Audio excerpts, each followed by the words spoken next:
Educational Communications and this station present Environmental Directions with Nancy Pearlman. On this series, we explore the effects of human influence on the Earth's ecosystems and discuss solutions to environmental problems which affect the quality of life on this planet. Environmental Directions gives you the kind of information you need to help you participate in decisions impacting your community, the nation, and the world. Now, here's your host, Nancy Pearlman. Hello. For the next half hour, we're going to be talking about pollution regulations with my guest, Dr. Evaggelos Vallianatos. He is an historian and former analyst with the United States Environmental Protection Agency. He has authored 6 books, including Poison Spring, The Secret History of Pollution and the EPA. He has authored hundreds of articles in academic journals and has been a visiting professor of environmental politics at over 7 universities. Welcome. It's a pleasure to have you with us. Thank you very much. You have written an incredible expose of how the U.S. Environmental Protection Agency, which is supposed to be protecting us from pollution, has been basically in cahoots with the chemical industry. Could you explain what has happened to that very agency that's supposed to protect us? Yes, it's a very sad, a very unfortunate, bad story, but it's a fact that starting almost in the very beginning of the founding of the agency, the industry, especially the petrochemical industry, they figure that if EPA, in fact, did what the title says to protect human health and the environment, then they would lose a lot of money, in particular selling pesticides and selling other stuff to the American people. So they use their money to get into the congressional impact with their lobbyists. They would come to the agency and speak to the scientists, in fact, and to the senior executives all the time. They would send a proposal, and they would immediately, if the scientists at EPA found the proposal objectionable, that is, that the chemical to be approved might cause adverse effects on honeybees, on birds, and other valuable wild animals, then they would go to the congressman or a senator, and that person would call the administrator, and the administrator will call the division director, chiefs, scientists, and eventually the political appointees of the president would actually approve the very petition that the industry sent to the EPA. This is just a tiny example of how the process works. You worked for over 25 years, from 1979 to 2004, with the EPA. You kept a lot of records, but you wrote this book afterwards, because in the book you kept talking about how scientists did studies, and then when the administrators didn't like the results, saying that this item or that product is a pollutant and is unhealthy or cancerous, they just got shuffled into an administrative job. You were able to maintain your position because you didn't expose them while you were working there? I got into deep trouble several times, but I was not a political appointee. I was a low-level analyst, and they tolerated me to some degree because my memoranda were based on science. As a historian, I would interview people, I would read the literature, and use a lot of footnotes. So everything I said came out of an authority. So they could not say that Vallianatos is not a good analyst or scientist. They could not challenge me on the facts, but they made my life miserable. And they do that to a lot of people who they disagree with. I would go to meetings and ask questions that cause a lot of discomfort among the senior executives and the people from the industry. Sometimes they attend in those meetings. I was appalled to read that there was one administration that wanted to weaken the EPA so badly that they destroyed the studies, the libraries that maintained the studies of many, many years. They destroyed the laboratories, just basically not allowing the scientists to have the resources to do their work. That's another very interesting way of, in fact, doing the bidding of the regulated industry. Yes, it did. It was George W. Bush administration where they destroyed the actual library. They had thousands of studies that the EPA itself had funded with millions of dollars over decades, and yet they actually destroyed the studies so that EPA suddenly became blind. Because if you don't know what happened yesterday about X chemical and X pollutant, how are you going to act today? So they did it intentionally in order to tie the hands of the scientists to argue that this is a very dangerous product. Therefore, we should not approve it. One of the problems with pesticides and the chemicals that are used, particularly in agriculture, is that the companies that create them supposedly do a study that always seems to come out saying it's safe, and yet if a scientist says, no, it's not safe according to these other studies, those studies are ignored. That we are dependent on the very people who want to get approval. Yeah, that's another unfortunate part of the process of regulation. They allow the very chemicals, the very industry whose products they request EPA to approve to actually test the actual product. Let's talk about the products that have active ingredients and inert ingredients. And you pointed out that even the so-called inert ingredients are dangerous. Yeah, this is true for pesticides. They usually have an active ingredient, and then they have all sorts of other stuff that they mix it together, and they call those other stuff, they call them inerts, in order to give you the false impression that they are like water. They are neutral. They don't cause any trouble. Regrettably, that's not true at all. I mean, I heard that discussion in the late 70s. And a very old scientist who was talking about this petroleum distillates. He said petroleum distillates is in every product.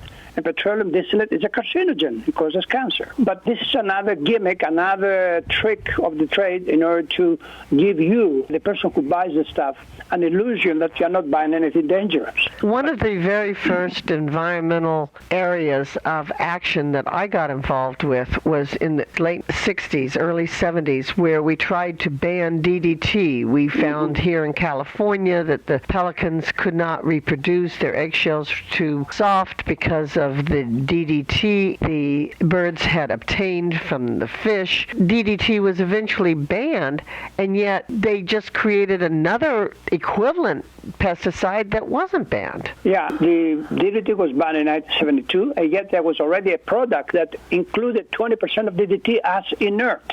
Remember what we spoke about inerts. They use real live hazardous materials, and then they renamed them into inert. So they renamed DDT, they made it into inert, and they created a product that did exactly what DDT used to do. It's a dirty business. The use of pesticides is massive in the agribusiness, in the big, large corporate farms. Yes. And they seem to encourage spraying of pesticides, and yet your statistics, which actually was interesting reading. It wasn't a boring read. I'll let the audience know that this was not a book that can bore you. It's a book that can frighten you because you're pointing out what's going on, what has gone on. You pointed out that the more pesticides that were used, they didn't get any real advantage in the crops, that it would be better to go back to organic farming, truly family farms that don't use those kinds of pesticides. Exactly, because the more pesticides you use, you create the insect. In other words, you kill everything that is actually inimical to the insect that you're trying to kill. So you give dominance to one particular thing that becomes immune to the breath of pesticides that you're using. And of course, those chemicals wipe out all good stuff, all good insects. They kill birds because the birds eat on poison insects. The stuff gets into the water of the river, and then you kill all the fish. And then finally, you eat the food that is loaded with pesticides. And most of those pesticides are either carcinogenic, that is, they cause cancer, or they impact adversely your immune system. Therefore, you are more likely to get the COVID virus right now as we speak. These chemicals cause tremendous upheaval in the human body. Knowing all this, I have been eating organic foods before it even was organic food. I never buy anything that is not certified organic because I know something about these chemicals. And unfortunately, however, our system of government allows the introduction of these chemicals, and some of which, by the way, are connected to the chemicals the Nazis used to kill Jewish people in World War II. It's just a horror story. And I wrote in one of my memoranda exactly what I'm telling you right now, and the deputy director of my division, when I sent a memorandum to her, she never spoke to me again. After I said that, I said to her, we are violating international agreements, international treaties against chemical warfare. because that's exactly what is going on in a smaller scale all over the country. It's chemical warfare. In fact, you've written many books. One, Fear in the Countryside, The Control of Agricultural Resources in the Poor Countries by Non-Peasant Elites. You've written Harvest of Devastation, The Industrialization of Agriculture and Its Human and Environmental Consequences. This Land is Their Land, How Corporate Farms Threaten the World. Also, the work that you've done on food sovereignty in places like Africa, pointing out the risks of pesticides, working with the United Nations Development Program. This is a real problem in other countries where the subsistence farmers can't really afford all these pesticides, and the pesticides don't seem to help improve their crops. Exactly. They convince some of those people to convert it to pesticides, and then, of course, they have no money, so they borrow money, they buy the stuff, and then they cannot pay back the money, and they lose their land. And therefore, the large farmers become even more larger, and the poor peasants become destitute. They start to migrate, and they come to North America, and of course, and California is full of these destitute people who are doing the work for us right now. They're actually harvesting the crops. Despite the pandemic, they do all the dirty stuff that Americans don't want to do. This is very, very bad. I didn't mention your books about Greek history, Greek Revolution, about the passion of Greeks and the rape of the Hellenes. What can we learn from the ancient Greeks or the modern Greeks? I learned from both. I learned from the ancient Greeks far more than I learned from the modern Greeks. The ancient Greeks, by the way, they created our civilization. I mean, the wisdom, they invented science. Aristotle did in the 4th century before our common era, 2,400 years ago. And that scientific knowledge came into the Renaissance, the 15th century Europe, and they began to work on a work that had already been done by Archimedes, by other scientists, and then eventually we have our modern world. I know this history, and that's why I'm so passionately in love with ancient Greece. It's the mother of wisdom, the mother of respect for the natural world. All of the earth was a goddess for the Greeks. They would never, never, never have approved something like what we're doing now with pesticides, because that kills the natural world, and the natural world was sacred to them. And this is what we have to do today if we want to get out of this pestilence. Since you have Greek heritage, you can speak modern Greek. Is it the same as ancient Greek? It's the same language. I can read ancient Greek. I can translate ancient Greek. I cannot speak ancient Greek because it's the vocabulary that has changed. The modern Greek version of Greek is a simplified version of ancient Greek. Well, let's talk more about the problem of agriculture and pesticides, animal farms, and the pandemic when we return in a moment with my guest, Dr. Evaggelos Vallianatos. Environmental Directions with Nancy Pearlman continues with further discussion of the world's critical ecological issues. For more information, you may call 310-559-9160 or go to www.ecoprojects.org. Now, here's Nancy. I'm speaking with Dr. Evaggelos Vallianatos. He is an historian and former analyst with the United States Environmental Protection Agency. Your book, Poison Spring, The Secret History of Pollution in EPA, you have adapted the name of Rachel Carson's book, Silent Spring. Mm-hmm. She pointed out the dangers of pesticides. Yours seems to be a continuation of that. It is. In fact, I read her book very carefully, and I read it several times. And what she did was the first step. What I did within EPA, I collected this information, not by myself, but several colleagues' documents to me. And slowly I developed a small library. And I brought them home, and after I retired, I began to reread all these documents, and I created the book that you have in front of you. My story is a continuation of Rachel Carson's story. I say what the government and the industry do in secret together, something that Rachel Carson did not know. So I'm extending the evidence, and I'm bringing in the political version of why we have this kind of regulation that actually considers the industry far higher than us. So by that means we diminish our democracy, and we raise to kind of baronial status industry that is there just for making money. This industry doesn't give a damn about public health or the environment. I mean, they know the kind of crimes they commit all the time. You have all these lobbyists come in. Their sole concern is to simply have you approve. In fact, I have a document that the lobbyists were saying, just try to convince the EPA guy to say yes, yes, yes, yes. And especially this has reached the heights of criminality with this administration of Trump. Now he appointed a lobbyist on the Department of the Interior. It's a gigantic department, controls all the land of the United States. He allows fracking. He allows the exploration for petroleum. They have given right to people to shoot everything. In Alaska, they go live and they kill mama wolves and their cubs. Can you imagine that?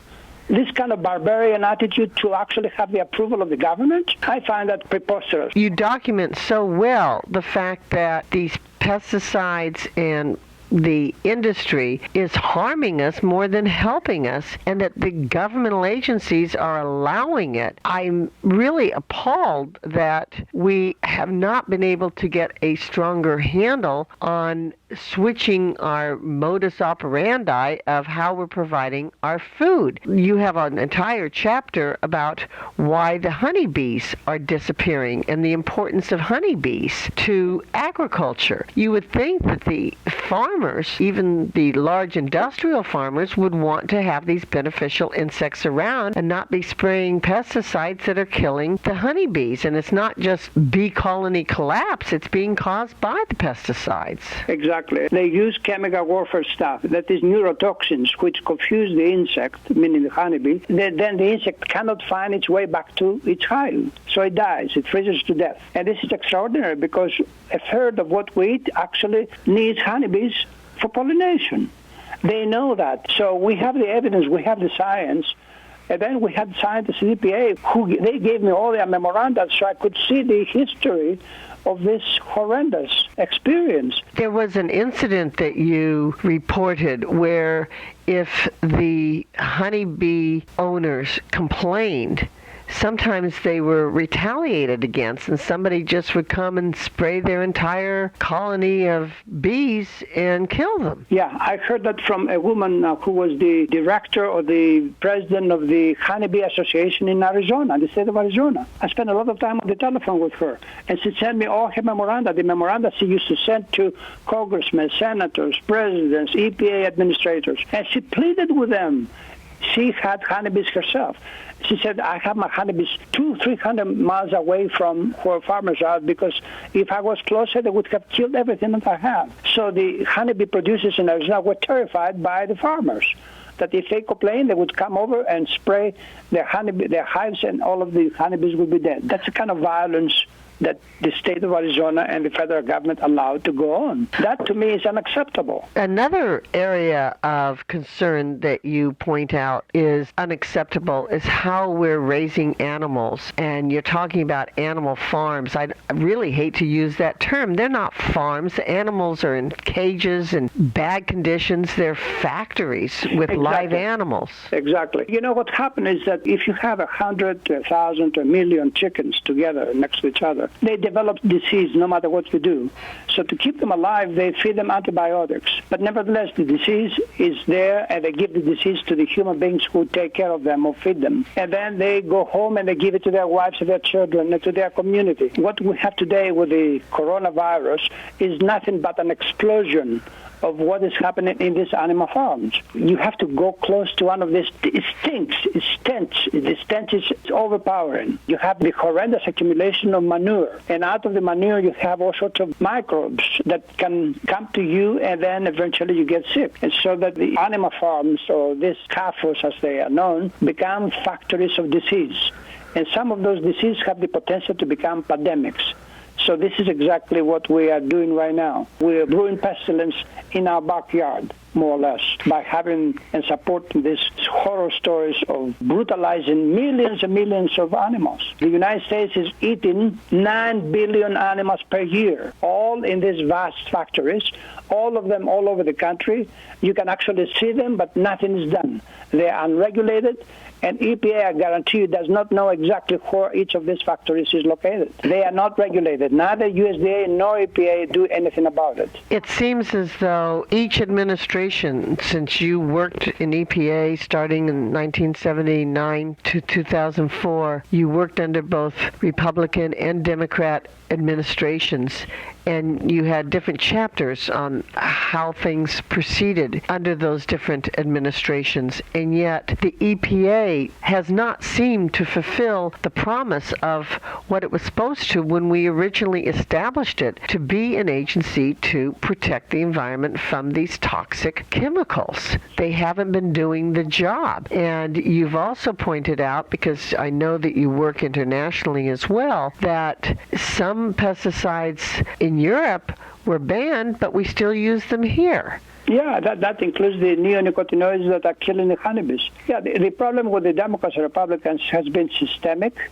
from the very founding of the agency. When you have Democrat administrations, things begin to be slightly more normal. The staff are not afraid as much. More money is given for research. But then the Republicans come in and they begin to demolish the stuff. They are outright working with the industry. And you, if you are a biologist or ecologist, you know exactly what's likely to happen. We are giving too much power to this president, any president, to do all these things, and there's no counterbalancing of ecological wisdom or science. You have so much excellent background provided in your book, Poison Spring. I look forward to your new books, A Computer of Heavens and Earth from the Greeks, and Brewing Pestilence, The Animal Farm Origins of Pandemics. Yes. More documentation of what's happening here on the earth and what we need to do. I will try to, because I love doing research and I love to support and help this country to return back to a democracy that is actually good for us,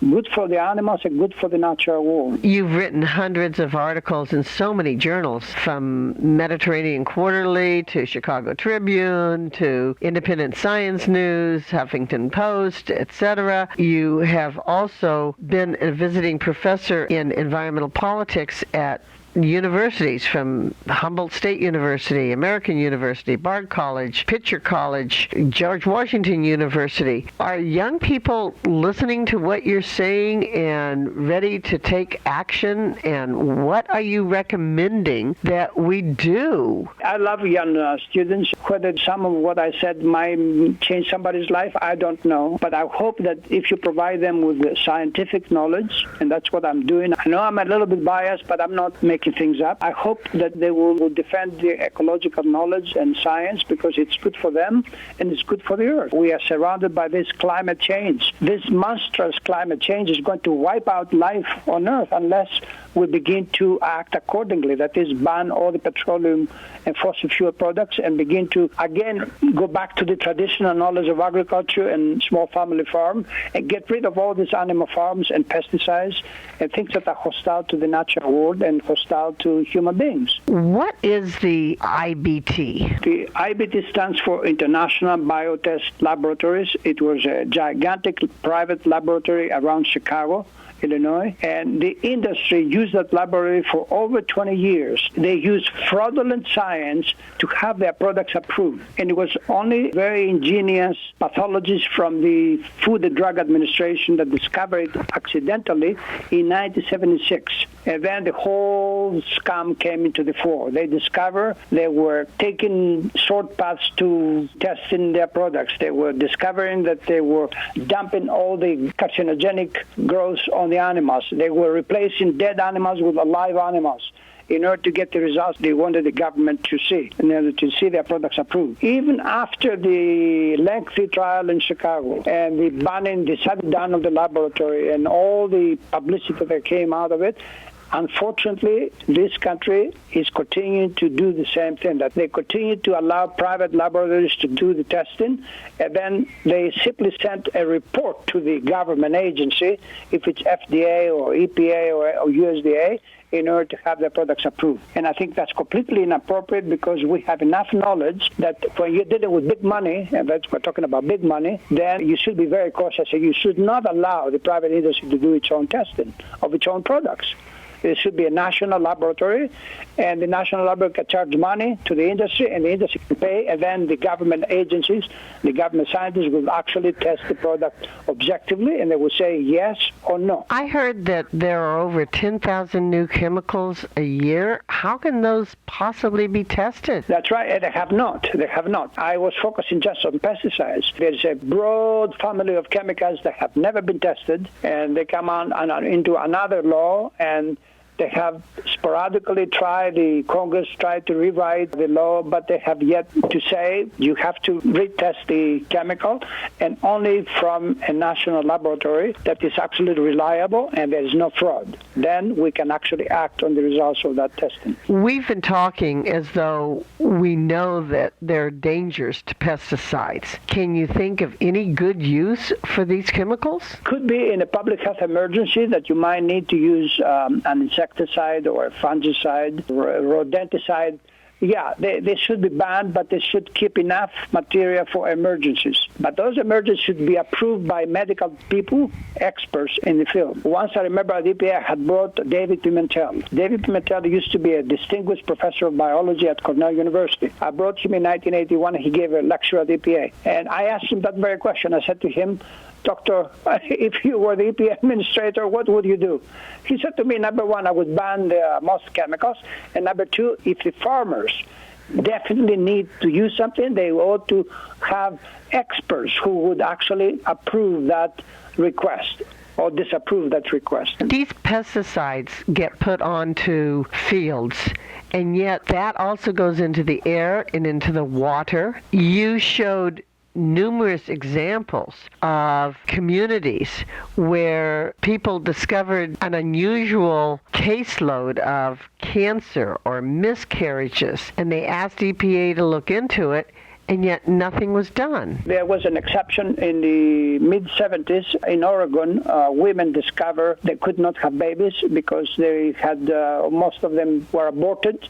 And this is because in their own neighborhood there was a creek. In the creek there were fragments of this tetradioxin, the 2,3,7,8 tetrachlorodibenzoyl-dioxin. This is the dioxin. It's the most acutely toxic man-made chemical on Earth. It's like a plutonium, but it was part of the creation of pesticides. Nobody creates this chemical. It becomes part of the process of creating something. At any rate, they found this horror chemical in their creek, and therefore they could not have babies.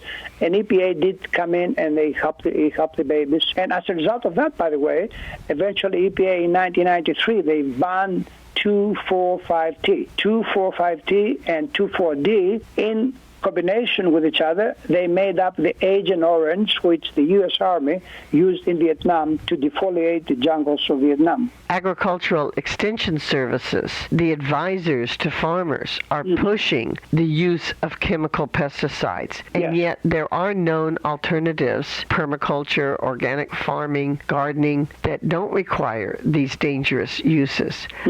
How can farmers with the larger farms stop using these dangerous chemicals? They can by not farming too much land. If you farm thousands of acres, then you most likely are going to have to do them because it's easier and cheaper to hire a helicopter or to spray the stuff and take care of the so-called weeds. But if you have 160 acres, 200 acres, you don't need to use a drop of these chemicals because we know that traditional agriculture, especially the so-called agroecological science, they have a way to grow different plants in the same area, and one plant attracts bugs, insects that actually are entomophagous, that is, they eat the other insect, so that you create a balance, and therefore you don't need to spray. But to do that, you need to be intelligent enough to have a small amount of land and to seek information from the experts, the agroecologists. The large farmers find it easy.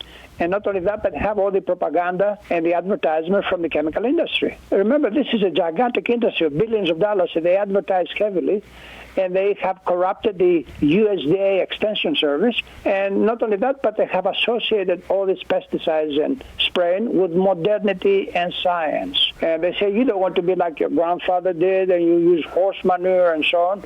We're going to teach you a way to do it in a way that you look very advanced. You have certainly given us valuable information, and I want to thank you so very much for your excellent documentation of what's been going on, making us aware aware of what we need to do to change the current situation. Thank you for being my guest. Thank you so much, too. I have been speaking with Dr. Evaggelos Vallianatos, who is an historian and former analyst with the United States Environmental Protection Agency and author of over 6 books, including Poison Spring, The Secret History of Pollution and the EPA. I'm Nancy Pearlman. Thank you very much for joining us, and do tune in again next week.